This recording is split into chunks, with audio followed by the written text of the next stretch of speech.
listening to G9ijaTV News Headline. Well, welcome, wonderful viewers, to another exciting moment with your wonderful TV channel, the G9ijaTV. And of course, this is the news headline segment. I'm your regular host, Dr. Champion is my name. Hope you're doing well, hope you slept well, and hope you are keeping hopes alive. Okay, especially for those of you watching from Nigeria, Nigeria will work. It's just a matter of time. All right, and so this morning we have an interesting story, and of course, interesting stories from our news text. I was starting off this morning from the Tribune newspaper. Africa-China ties have surpassed challenges to enduring partnership.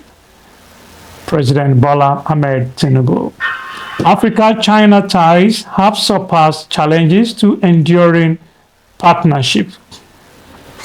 And away from the Tribune, we have the Punch newspapers. Reps minority calls for immediate reversal of petrol price. Reps minority calls for immediate reversal of petrol price. And for the Punch newspaper, we have China ready to deepen infrastructure, trade ties with Africa. Xi Jinping. China ready to deepen infrastructure, trade ties with Africa. Xi Jinping.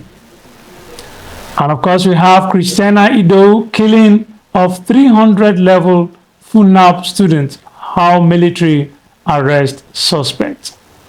Christiana Ido killing of 300-level FUNAB students. How military arrest suspect. That's a very sad story, and of course we'll quickly bring you a few of those details. Police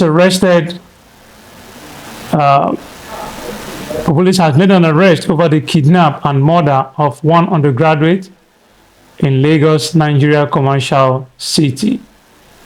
The victim, Christiana Ido, 21-year-old undergraduate of Federal University of Agriculture, Abeokuta, FUNAB in Ogun State. Police have made an arrest over the kidnap, murder of one undergraduate in Lagos, Nigeria commercial city. The victim, by name Christiana Ido, 21-year-old undergraduate of Federal University of Agriculture, Abeokuta, FUNAB in Ogun State. The suspect had been identified by the police and allegedly collected ransom from the parents of Ido Christiana. Police said that police spokesperson, I beg your pardon, Benjamin Hundeyin, said to newsmen that the Nigerian army carried out the operation and will soon hand over the suspect to the police for prosecution. This story was revealed in August, that Christiana was missing and all efforts to find her did not yield positive results. And unfortunately, her death has been announced. May her soul rest in peace, Christiana Ido. And away from there, we have Sahara reporters. Yobe Governor Mai Buni stays put in Abuja mansion, fails to visit state after terrorists. After terrorists massacred scores of residents. Take that again. Yobe Governor Mai Buni stays put in Abuja mansion, fails to visit state after terrorists massacred scores of residents. Now the news in detail. Despite the gruesome massacre perpetrated by terrorists in Mafa, a vulnerable community within the Tamuwa local government area on Sunday, which claimed numerous lives, Governor Buni has refused to pay a condolence visit to the bereaved families and affected communities. Yobe State Governor Mai Mala Buni has come under intense criticisms and widespread condemnations from both within and outside the state for his conspicuous absence and glaring indifference to the plight of his constituents. Despite the gruesome massacre perpetrated by terrorists in Mafa, a vulnerable community within the Tamuwa local government area on Sunday, which claimed numerous lives, Governor Buni has refused to pay a condolence visit to the bereaved families and affected communities. This has sparked outrage, particularly given his propensity for governing the state remotely from his Abuja residence, a practice that has persisted since his election in 2019 and re-election in 2023. The Islamic State in West Africa province, in a letter written in Arabic and released by the attackers, claimed responsibility for the assault and killing of at least 81 people in Yobe State. According to a report, the letter stated that the village was targeted for allegedly providing information to the military, which led to the death of its members. Instead of visiting the state, the governor staged a ridiculous visit to the Chief of Defense Staff and shared the pictures and returned to his Abuja house to continue his routine of ruling the state from his palatial Abuja home, says a resident of Damakun.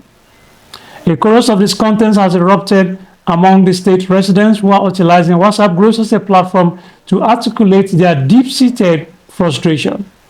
At the epicenter of this outrage is Governor Malabuni's disconnection from the plight of his constituents. His protracted absences, often spanning months, have become a defining characteristic of his tenure. Even when he does visit, these sojourns are fleeting, lasting a mere day or two, or sometimes merely a few hours before returning to Abuja. This leadership deficit has been particularly pronounced in the aftermath of the devastating floods that have swept through the state since early August, laying waste to over 100 villages, claiming numerous lives, and destroying vital infrastructure, including the Jomban Bridge.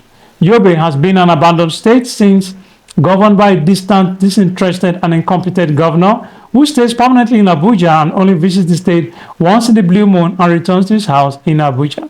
We have never seen anything like this in the history of the state, says a resident of Babangida, who spoke on condition of anonymity over fear of intimidation, said.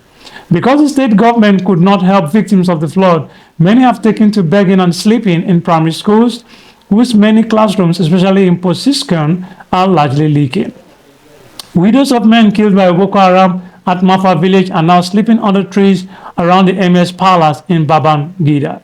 In the face of hardship and neglect, these vulnerable individuals have also been driven to seek solace in begging merely to sustain themselves and eke out a meager existence. The spokesperson for the governor, Maman Mohammed, on Thursday confirmed that the governor had not visited the state since the deadly attack. He said Governor Buni returned from Saudi Arabia, where he had gone to secure a deal with the Bank of Arabia for the benefit of the state the same day the incident occurred. He said the tragic event occurred the same day the governor returned from an official engagement with Arabic Bank in Saudi Arabia. When he arrived the country, he went straight to discuss the matter with the Chief of Defense Staff. Unfortunately, the two could not meet that day.